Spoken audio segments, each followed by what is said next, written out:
Welcome to the program, Lance Tolbert, host of Mississippi Farm Bureau Insurance Company High School Football Scoreboard Show and producer of the Gallo Show. Welcome aboard, Lance. Oh, thanks for having me. It's an honor, sir. Oh, man. I love that shirt you got on there. Oh, appreciate that. Little sunglasses.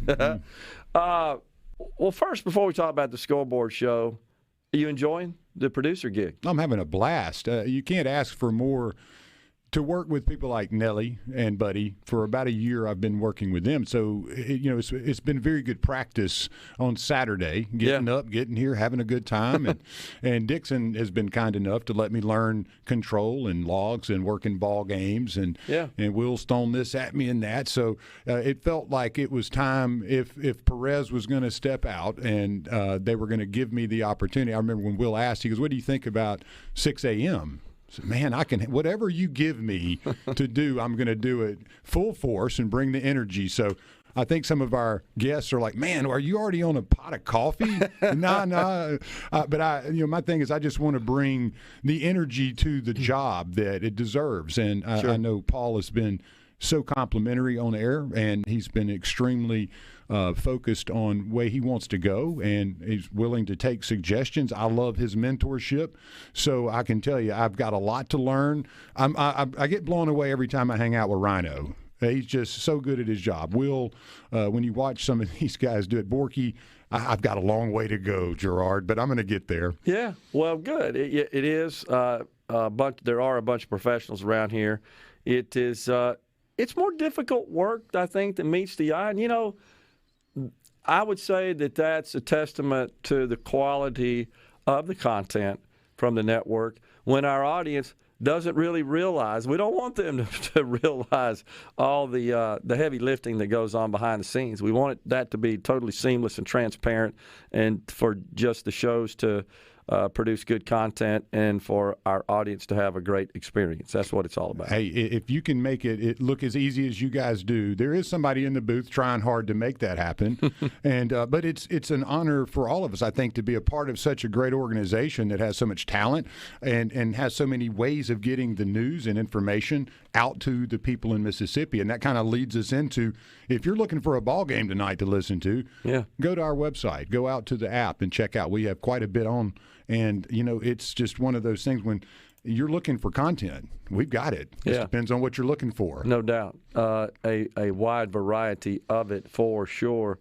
All right, so tell us what we can expect about the Scoreboard show tonight. That got kicked off in 1995. It's hard to believe. So it's the longest running statewide scoreboard show in the state of Mississippi. What are we looking forward to tonight? Well, 28 years running, longest statewide show, and there's been a couple of very talented people, Dixon Williams being one of those that helped start it. So I always like to sit down and visit with Dixon about when you didn't have all this technology, how did it work? Because we got it easy now. You get scores coming in and people texting you and all that. So what you can look forward to is us trying to integrate as much of the text line and the technology we have and the scores streaming in and really just trying to have a good time and getting information to the listeners.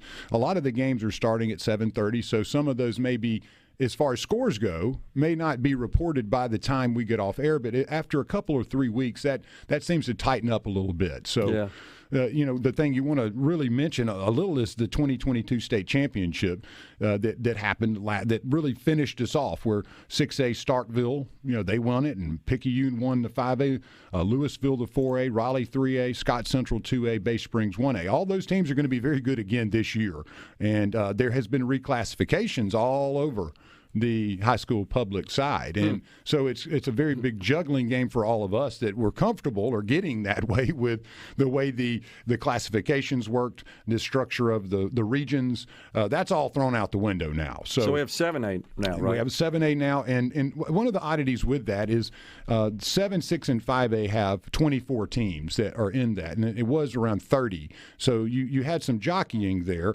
But the 7A is only 23 teams. So District 2 or Region 2, it only has 5 teams in it. And that's because Murrah, who is classified as a 7A school according to the allotment of students and their enrollment, doesn't play in the 7A setting this year. They're playing a freelance schedule, which I haven't quite figured that out yet, Gerard. I've tried to find it anywhere, but it's a unique situation where Murrah is a 7A school, and that's why there's only 24 that will be in the 7A rankings, although Murrah being the 24th, they don't participate in the 7A football side. So you got District 2 or Region 2 will have 5 teams. And you do that through 7, 6, and 5A. Then you get down to 4, 3, 2, and 1. And all of those are larger than the 24. Yeah. So, you know, and it just spreads out. A lot of teams that you think, you go, okay, well, they were in this, and now it's going to take everyone a little time to figure this out. But I will say Starkville, the defending champ, is a 7A school, and Brandon, Ocean Springs, Tupelo, all those guys move up. Picayune, who was 5A last year, they're going to be 6A this year. And so, you know, there's a lot of jockeying like that. And so some of these matchups like Picayune West Point that have been really big over the last few years are not going to be there. Louisville, they stay in 4A. You know, so there's a lot of that going on where it's just going to take a minute. You got to get to your region games, your district games in a few weeks and start seeing how some of this works. But in the MAIS, you have Jackson Prep and MRA. You know, they squared off for the championship last year where Prep won that, and Oak Forest 5A won that over Simpson Academy. Greenville St. Joe, they won the 4A, and Canton Academy beat Central Holmes 47-14 for the 3A. Tunica, 2A champion in Academy ball, and 1A Lee, Arkansas played DeSoto, Arkansas. You know, so that's Mississippi football for you. But they, you know, so you really, all of these teams are poised to do well again. Yeah. And then another thing that just really struck me was the amount of 4-star or higher players that are in the state this year. It really is a double from last season, where the Blue Chippers, you have 15 4-star or higher players and 10 in the junior class coming up next year. So that's about 25 4-star or higher players that are going to be participating in football across the state. And the top 10 in Mississippi for this season have been very well recruited by the Mississippi schools. Ole Miss and State have done very well. And the list of the top 25, it's just you go look at these top 25 kids this year. They're Stanfords and Southern Miss and Ole Miss and State, and you know, guys are going to really good schools. So the talent level this year is going to be very high, and I think you'll see that continue for several seasons beyond. So if you're interested in high school football, you need to get out and watch some games or tune in, because the quality of the product seems to continue getting better. And I don't know if that's a testament to our coaching, the development, technology, integration, and synergy around all this. But you're definitely seeing Mississippi put out more per capita 4-star better players in places like Texas and Florida and California, which people go, wow, is that the case? Oh, yeah. And so the talent level's there. And it's a sport that is kicking off.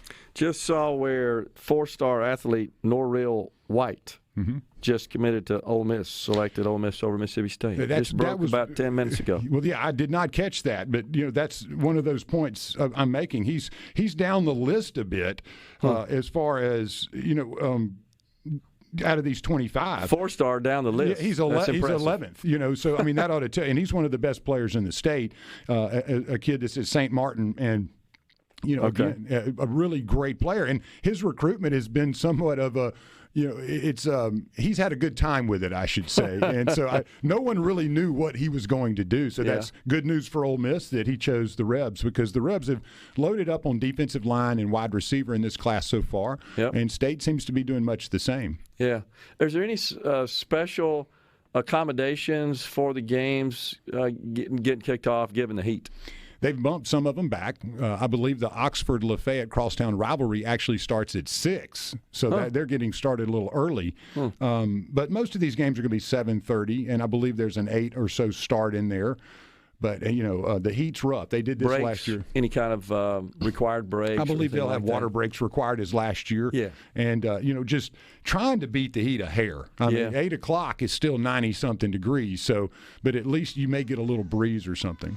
Man. Well, I was up in Oxford last week, as you know, and was on field watching the team scrimmage.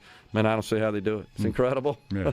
But at least they're on natural turf, because, as you know, that Astro Place big difference. It's 20 degrees warmer. Yes. Yeah. All right, Lance. Appreciate it. Looking forward to My the pleasure. Scoreboard show. The Mississippi Farm Bureau Insurance Company high school football scoreboard show. You'll be handling that along with Will East. Yes, sir. Yeah, right. All right. Appreciate it, man. We're coming right back. Stay with us.